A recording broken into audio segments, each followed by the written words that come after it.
What's good? This is Kupfull with Kennedi Marie, and today I have a special guest. She is a graduate from University of Louisiana at Monroe and the founder of Tiny Heights. This is Jennifer Drew. Hello. How are you today? I'm great, cousin. I'm also your cousin. yes, this is my cousin, you guys. I'm so glad that you came on today. Of course. Yes, so let's get into it. Okay. So you're fresh out of college, okay, and you're trying to figure out what's next, what you're trying to do. What was it like just trying to find a job and getting out there and getting income for yourself, things like that? Okay, so when I first graduated college, I sat out for about, I want to say, 4 months looking for a job, and it was really difficult just trying to put my resume out there, really not having connections, and then eventually I was able to get a call back from Halliburton, and then I found my first job that way. Okay, so you worked in IT. That was the first occupational area that you worked in. So what was that environment like, and like how was it you mentally going into work? Like, okay, so my first job was actually in IT in oil and gas, and that was completely different. It's a lot of older people, and it's just transitioning from college into the real world where it's a corporate setting. It was a little adjustment, but I learned how to just be resilient. And then ultimately, IT is just about, you don't really got to deal with that many people. You do your own thing. And it was kind of easy once I got in there. Okay, so going back to college, like it's so much. Like I'm still in my undergrad. Like I'm in my junior year right now, and I know you went through your undergrad and grad. So what's something like that you wish you would have known that would have been easier if you known back then for you, like getting through college? Okay, this is the number one thing I wish I would have known in college. Being in the business school, I realized that you have marketing, management, you have all of these skills within the business school. So if you want to start a business, you should leverage those things. Legal, psychology, like you have all of these on your campus, and then you have a customer base there. I wish I would have started my company in college and leveraged the resources around me. Gotcha. Okay, so you being in college, you're still in college, and you were a student athlete. So what was it like trying to balance you and all of the like responsibilities and things you had to stay accountable for? I mean, it wasn't extremely hard. I feel like athletics kept me on schedule. It taught me how to actually multitask, and kind of they forced you to study. So it wasn't really that hard because I was a student athlete in high school. Transitioning to college wasn't that hard because it's just having a schedule, and then you have accountability, whereas I was a regular student, I probably wouldn't have the same amount of accountability. So being a student athlete was pretty easy. I'm gonna be honest. The hardest part was going to practice, not the school part. Oh, okay. Yeah. Was it like that for your friends too, or like the people that were on the team with you? Did you feel like they had challenges as well?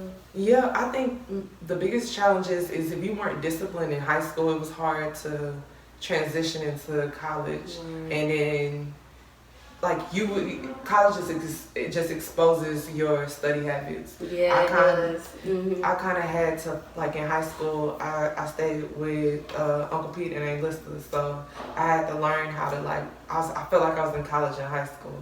Like nobody was pushing me to study. I had to do that on my own. I had to wake myself up to go to school. So going to practice, I just always been a person that didn't need a nudge to get things done, so it wasn't too bad. So it kind of worked out in the long run. Yes. Okay, so you said you worked in IT, and then you went from IT and you transitioned to a whole different area of a different occupation, which was real estate and construction. So what was it like transitioning from those different environments? Now that was difficult, coming from a very technical background to where, truthfully, this is a skill set. Like in construction, I actually went to carpentry school, which is totally different from IT. I'm behind a computer. You dressed up every day to wearing steel-toe boots and having a tool belt. Like I didn't know how. Yeah, I'm saying I didn't know how to drill anything in the wall. Never used the hammer. Didn't know any of that. But transitioning, it taught me life skills. Like now I can actually fix the drywall in my house. Like now I know how to build a house from ground up. So like I was telling you a little earlier, I found that the computer background, the IT background kind of helped me in construction because all IT is just problem solving. Right. And to build a house, you have to have problem solving. Like your foundation dictates how your frame is going to be, and things aren't perfect. You just got to figure out ways to work around. So I feel like IT has helped me figure out ways to work around and speed up the building process. I kind of use that technical mindset to make the building process fast. Compared to when you were working in IT, now you're working in real estate, is it a different, attitude that you go in with? Like, you actually enjoy your job a little more than when you were working in IT? Yes, I find that construction is more hands-on and it's person to person. Like, somebody comes in and looking to build a house, you gotta actually talk to them. When you're in IT, you kind of can be in your little cubicle, nobody really messes with you, and you have your deliverable, you tell them what it is, and just your team you deal with. But in construction, it's all different types, personalities. I feel like I have to be a little more headstrong in construction because I'm like, you need to meet these deadlines. I need my money. I need my draws at these times.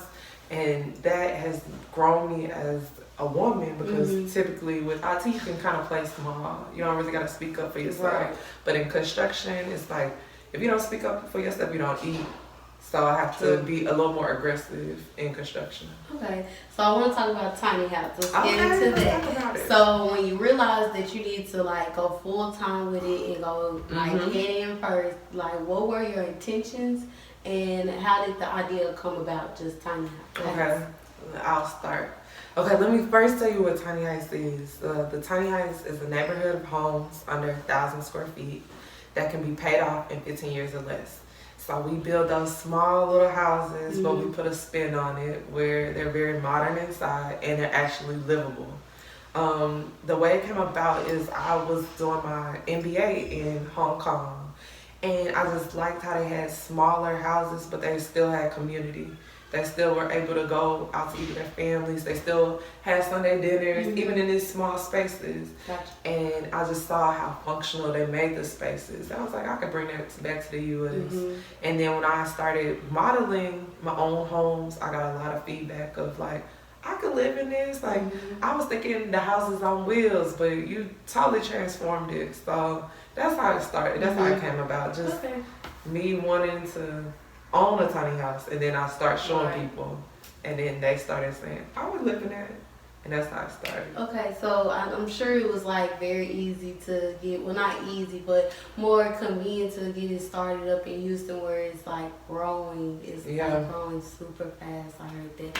I don't know, I'm thinking about going to Houston. You might as well. Or the Texas area, but I know it's growing, so I really like that idea. And I'm excited for the future for that.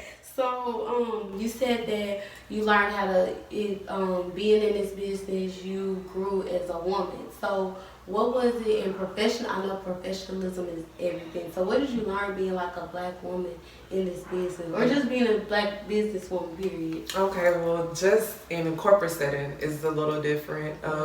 Corporate, there's a book that I would suggest people, especially women, read. Nice girls don't get the corner office.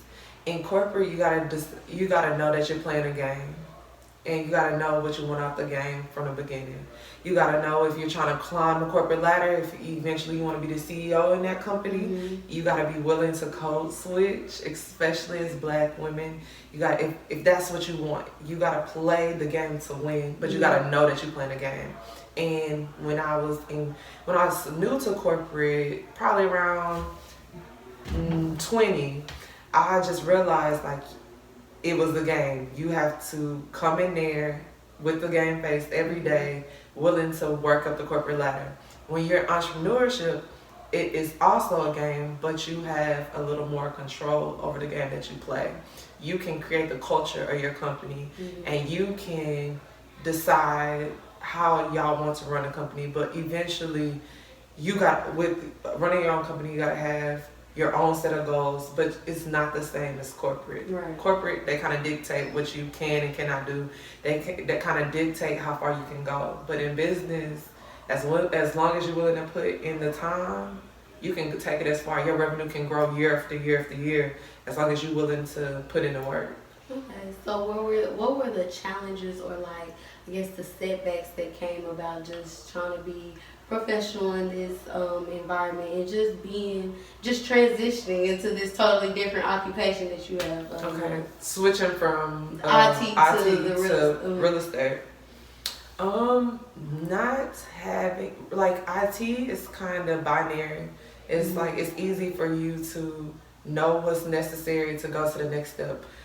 Construction is totally different, and I always tell people that real estate is a blood sport. You gotta have capital to get started. And normally in like school, all you gotta do is study to get a good grade. Right. But in real estate, it's like you gotta have money to buy the land. You have to have money to build a house, and that's a lot of upfront costs. The hardest part for me is learning that it's not necessarily the money that I needed, but the education. And that was education on how to receive money, and I needed to have mentors that were doing what I wanted to do, and that was different. Being in IT, I had this set of connections that I already established, and then in going to real estate, it's a whole new world. I had to learn the language. I had to learn those connections again. I know it was a lot, but do you like it? I love construction. I love just being able to expand your territory. I love seeing a house go from grass to a home that people love. Like, that's just amazing. Yeah.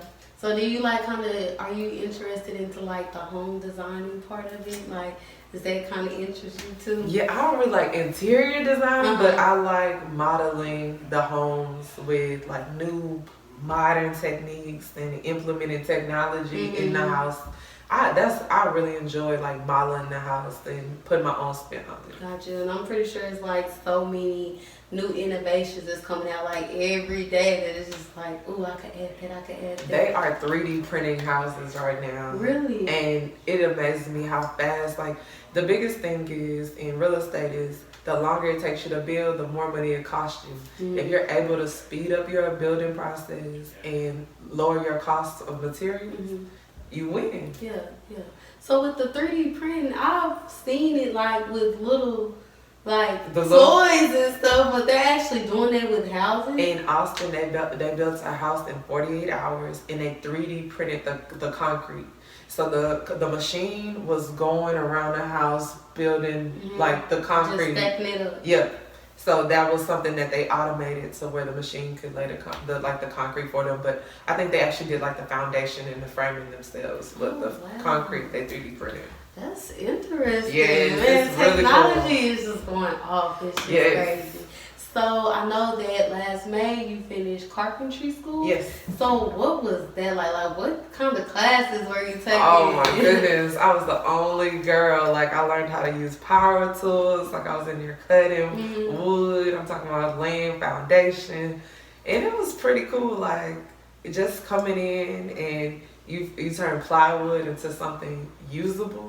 That's amazing. That's fun. It's like every day was rewarding because you get to see how your labor yields a result. Yeah, you right get to learn something new. Like, oh dang, like I never thought about how that was made or something like that. So what's next for you in Tiny Heights? Now that you finished carpentry school, you kind of getting in, you just learning new things in different areas. Like, what's your goal? So the next step is we purchased land and we are building 3 models on that property.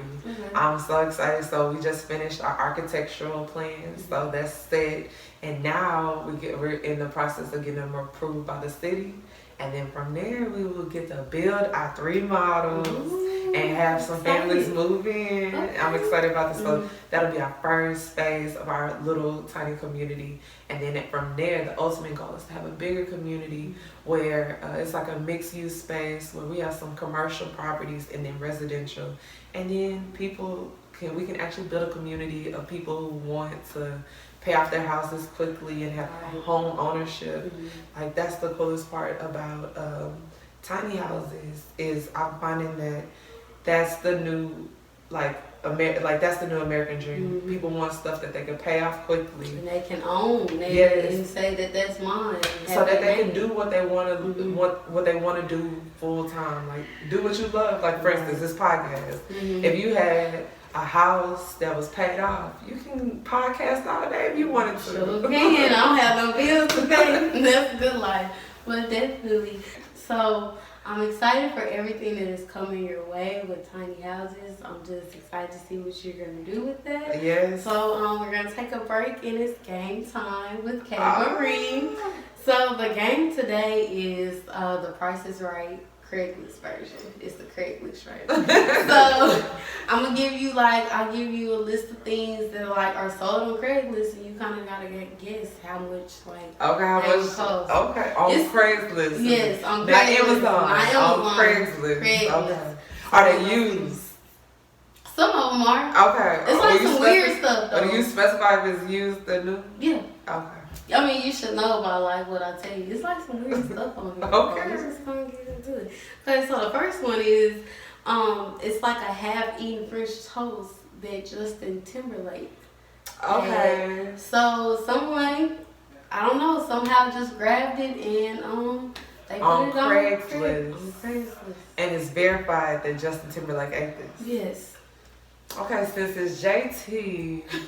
Was this I wonder if it was before or after the Super Bowl. It was before. Before. Okay. Yeah, I would say $500.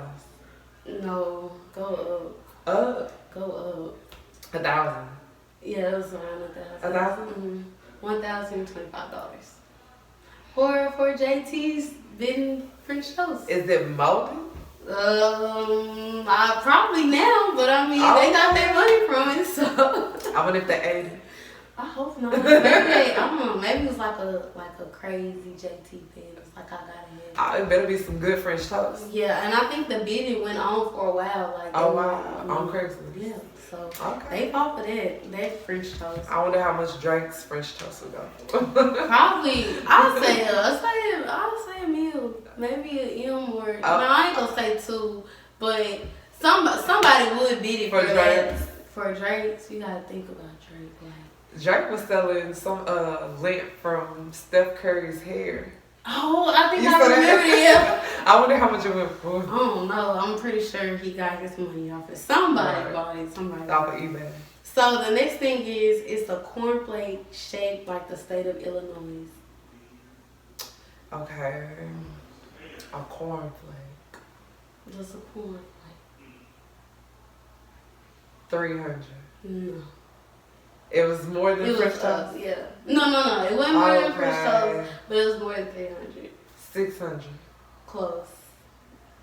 5.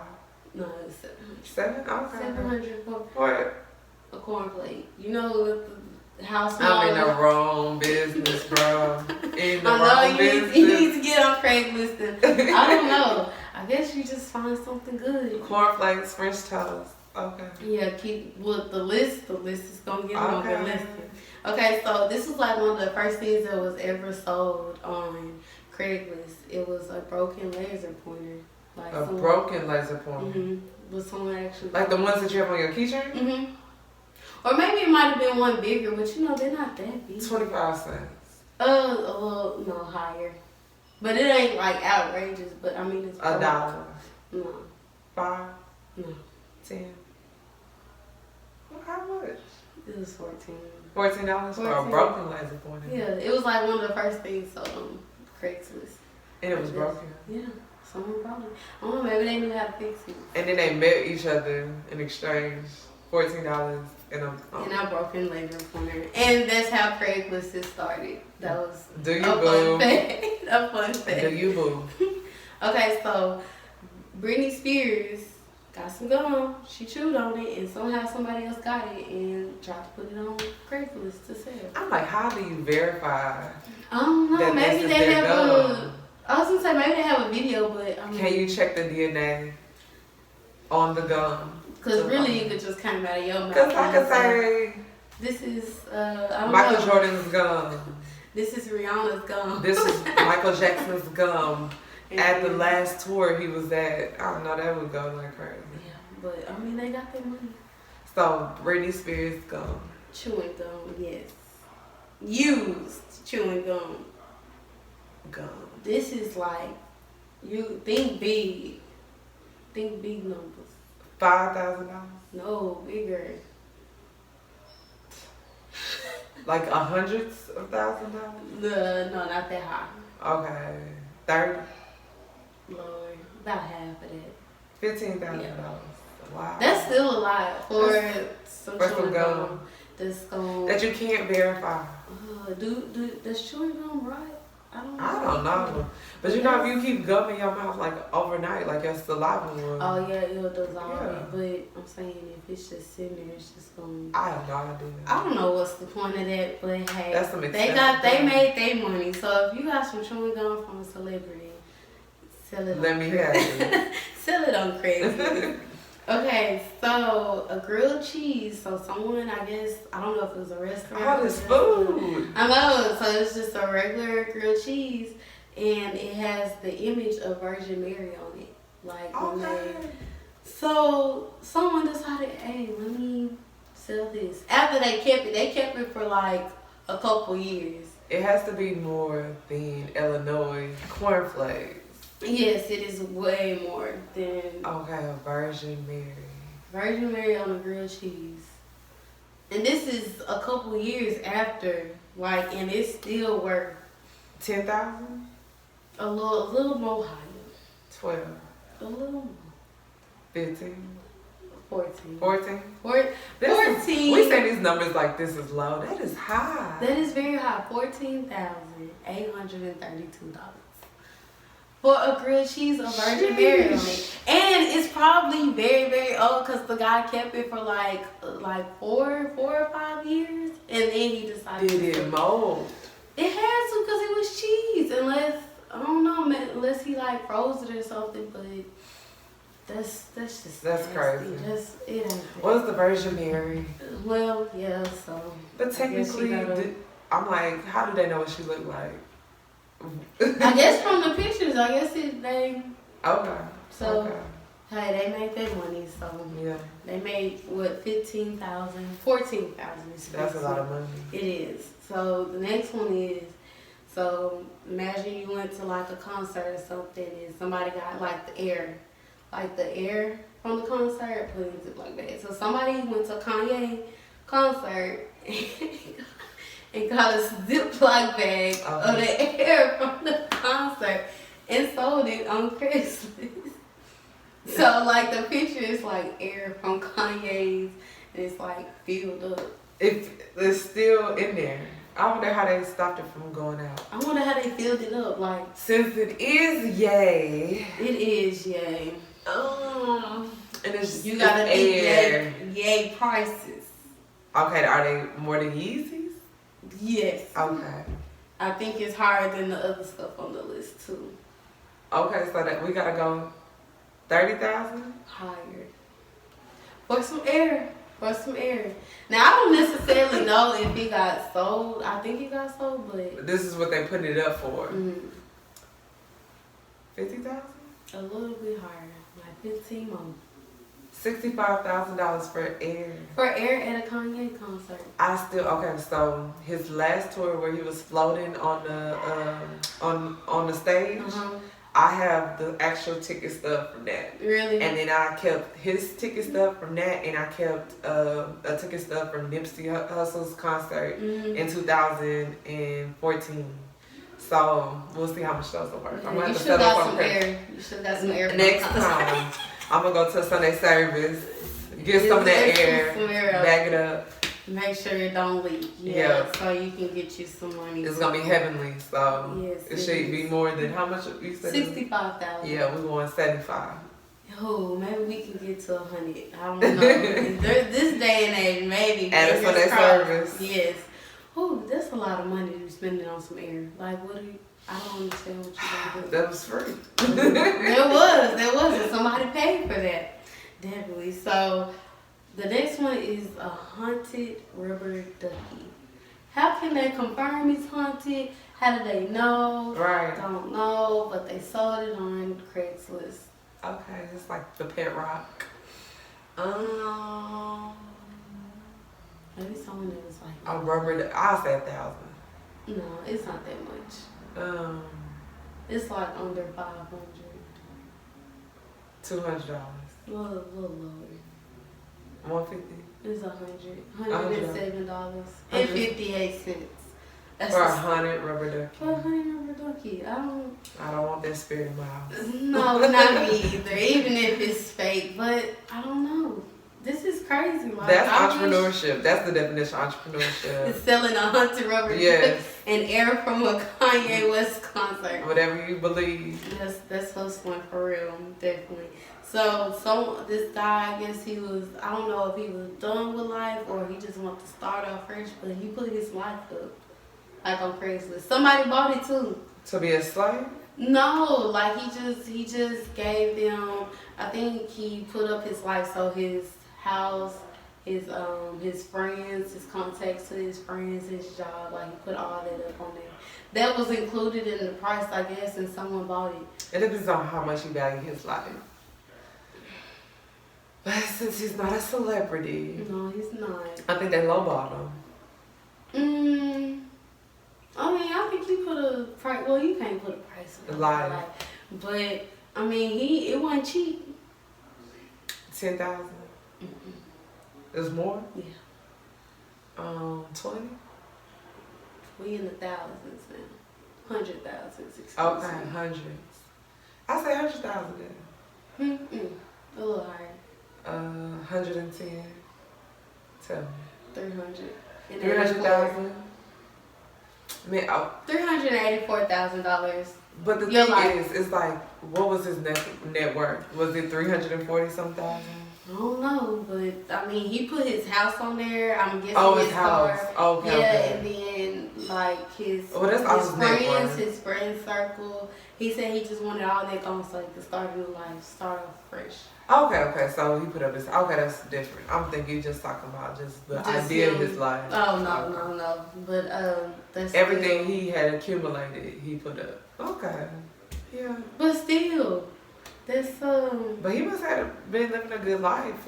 340,000 not cheap. Hopefully it was a good house that got. I don't know. Well, he came up. Yeah, he did. Maybe he can start a new life and just what happened to him now? Yeah, they need to find him. Make sure he's okay.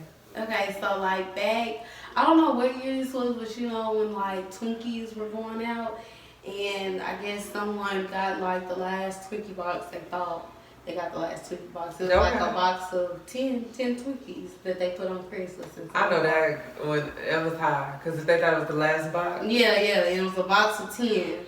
Now this is not no crazy. It's under 100, but like. Oh, it is. Okay. 80. A little lower. 75. 60. $60 for a 10 box of Twinkies. Okay. That was okay. Yeah. I mean, I guess since they thought it was like the last ever box, but they still sell Twinkies, right? Yeah, I see them. Yeah, but I guess I remember when that happened when everybody thought that Twinkies was gone. For real. Mm-hmm. But I've never had a Twinkie, so I wouldn't. Have you ever had Sprite Remix? See, we should have kept Sprite Remix. I probably could have sold it for like. What is Sprite Remix? You gotta Google it.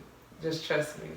Am I too young to know what that is or something? Put it down in the comments if you've tried Sprite Remix. Sprite Remix. I don't remember that. You never had Sprite Remix? We gonna see. I don't know. Put it down in the comments. We gonna see. No, I've never heard of Sprite Remix. I'm gonna look it up after you. Okay, so last one. Someone put their kidney stone out on Craigslist.